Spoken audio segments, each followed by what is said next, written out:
Hello everyone, it's me, D-Alber again, and surprisingly I still have decks built. So today we're gonna see my pure Generaider deck profile. Since Gears is kinda really expensive, most people won't have the chance to play Generators, but I still think it's a pretty good deck to try. And it might break a lot sometimes, but I think it's still a pretty good rogue contender.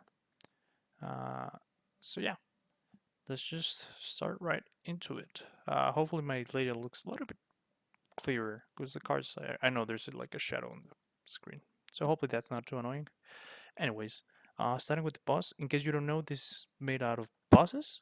They're all level 9 monsters. Yeah, I used to play 2 Har and 2 Mardell. I would say these are the best bosses in the whole deck. Har, you can banish cards to negate stuff your opponent controls, or when they add a card from their deck to their hand, you can make them send a monster to the graveyard, which sometimes is kind of iffy, but depending on the deck you're playing, you should be good to go. Martel is just a Rotown summon, but for anything on your deck, so that's pretty good. That's why we run 2 of them. You might think about running hard to 3 if you think you're gonna go into longer games, but you're generally fine with only 2. Now for the one of boss monsters. We go one Utgarda, one Nidok, one Frody, and one Helga. I mean Hela, my bad, and one Double Gap. I'm gonna put him up there. Oh, by the way, to activate their effects, bosses tribute either Generaider or monsters with the same type. So they're all different. For example, Harris Spellcaster, as you might be able to see there. Spellcaster. Mardell is a fairy, with guard is rock, so on and so on. So basically, what do they do? Banish cards your opponent control, negate summons, destroy cards your opponent controls, revive a generator from the graveyard, of course, and special summon from your hand. None of them are too good, especially because they make your opponent draw a lot of cards, especially this big boy over there. I've never seen someone lose 5 cards in a turn and then just draw them back. So they're like not that especially good. I would say Nero is probably the best one, but yeah, you run one of each. Generally don't want to see them in your opening hand, but if you do, you can get away with the bricks. But yeah, for normal summons, we run 3 Lobter, 2 Condemned Witch. This used to be Longfire Blossoms, so you could special summon Helga. I mean, not Helga, Bardell, my bad. So it's really good we got him. Uh, you know, you contribute generator monster special summon any generator from your deck. It's pretty freaking amazing. Condemned Witch, you search freaking God, I have the card in Spanish. A Forbidden Chalice, and in your opponent's uh, main phase, you can tribute it and special summon Lobter from the deck. So it's like more consistency for the deck. It's good. This also gives 1,000 attack and defense to your generator monsters on their opponent's turn, so makes them a little bit beefier, harder to get on through battle. But since we're not playing the ones that stop your generators from being destroyed, there's other means. Now to finish the monster lineup, we run 2 Trias Hierarchia and the 2 Ash Blossom. You might think these are good, 2-offs, and they are, but I don't really like Trias that much, but it lets you draw cards and destroy cards your opponent control. So it's like a good thing to see in your opening hands every once in a while, depending on the matchup. And Ash Blossom is just a generic hand drop. Uh, I'll touch into what you can remove later on if you want to run the 3-off or other cards. But that's it for the monster lineup. Running through the spells, we of course run the 3 generator boss stages with its terraforming. Um, this is the main thing the deck needs to work.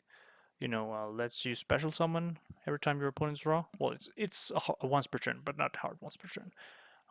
Gives you tokens, hard once per turn, when you special summon a monster. It's the best, you know, stage you could get. It's really good. You need it. If you don't have it, you're generally just gonna lose. So you can run a metaverse if you're not feeling confident enough. But just to help or boost, get it, we play three Bosquets. Bosquets, you build one generator monster, then you can search two spells or trap cards from your deck that are from the archetype. It's really good. Lets you unbreak a lot. Let's go deeper into your deck. Yeah. Now to continue with the spells, we run 3 World Legacy Monstrosity. You can special summon a monster from your hand, or special summon 2 monsters, well, level 9 monsters. Now, or special, if you have one on the field, you can special summon 2 from the deck, but negate their effects. Well, not actually, you don't negate them, you can't attack, so you're just XYZ or Link Material. Pretty freaking good. You generally want to see this in your opening hand, and by generally I mean always. It's one of the best cards, and it's not even from the archetype. Then, for drawing, we have 3 Kujikiri and 1 Dark World Dealings. Um, Kujikiri is okay. It's a trade-in for level 9s. You can discard 1 level 9 or tribute 1 level 9 monster. Draw 2 cards. Uh, Same deal. Dark World Dealings, it's an interesting card because, yeah, both opponents pull your opponent and you draw 1 card, then drop 1. And they're like, oh, it helps your opponent. Yeah, but also helps you. If you're going first and you have boss stage, you can use Dark World Dealings to get a special summon on first turn and generally save your first turns because depending on what you build, you are not gonna get amazing boards. And to finish off, we have 2 Forbidden Chalice. More negates, you can search them off with Contempt Witch. They're fine. Probably would like some impermanence over that, but since we're on the Contempt Witch, might as well. Also, this is kind of budgety in the main deck because we're not running the expensive cards. But just to finish up the main deck, we run 5 traps, 1 boss fight. Let's you activate. These are meta bears, pretty much. Then they put your boss quest online because they make your opponent draw a card. Most of your cards do, which kind of sucks, but you gotta go through it with it. Then the 1 boss room, you can change every effect. Well, one effect that targets your that chains your generator monsters to be like your opponent draws 1 card, and yeah, it's a negation, more protection if you get like Cosmic Cyclone on your boss stage or something. Then 1 World Legacy Awakens and 1 Unending Nightmares. These are weird one-offs again. Lets you link summon your opponent's turn. Really good because you have freaking probably 4 tokens on your field during your opponent's turn. So you can link them off into a Masquerina. Masquerina can then pop into like Appaloosa or stuff like that. Unending Nightmare, you don't have an archetypal way of getting rid of stuff like Mystic Mine or the trap cards that Eldritch runs. So it's a good one of. If you're not really afraid of those kind of things and you want to run like Call of the Grapes, you could probably get rid of these 2 and the Trias Hierarchia, or just for the third Ash Blossom in the main deck. But yeah, that's it for the main deck. Uh, Extra deck, you don't generally go into most of this, but it's good to have. You have 1 Bujinki. You use 2 tributes. You can special summon 1 level 9. Well, 2 monsters from the equal level. 1 from the graveyard, 1 from your hand. Lets you unbrick, gives you extra body, gives you an XYZ. It's pretty good. The Masquerina, probably one of the best Link monsters to go into. Generic Nightmare Phoenix and Unicorn. Just because you're playing the Masquerina, so might as well. Then we'll run a lot of level 4s. 1 Abomination, you destroy a lot of cards in this deck. So it's good to have the extra pops on your opponents too. 1 Cerberus, just to clear your opponent's board. 1 Portal Sword to help without decays. And the Appaloosa, just to climb into if you need a lot of negations. Again, you generally don't go into this, but it's good to have. Then for the XYZs, you run 2 True Kings of All Calamities. You can go over 2 if you want. If you want to play 3, that's fine, but you generally won't have enough material to go into them. And in longer games, you probably will win just because your monsters are pretty high leveled. 2 Phantom Fortress. This is fine. I generally don't go into this. You can probably cut one of this and you'll be fine.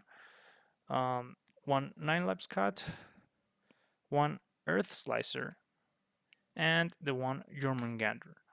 This is the fun card to go into. This is probably too much. You'll go more. Probably 9 cuts a lot, but it depends on your matchup. You generally want to be prepared for anything. But yeah, that's it for this deck profile of my budgety kind of pure Generaider build. It's not ideal, but it's fun. It kind of works. I'll leave a link in the description so you can download the deck and play it online, see what you like, what you don't. And yeah, as always, all questions are appreciated. Well, no, I will try to answer them on the YouTube comments and stuff. But yeah, thanks for watching. Make sure to subscribe as any good YouTuber would ask you. And see you next time.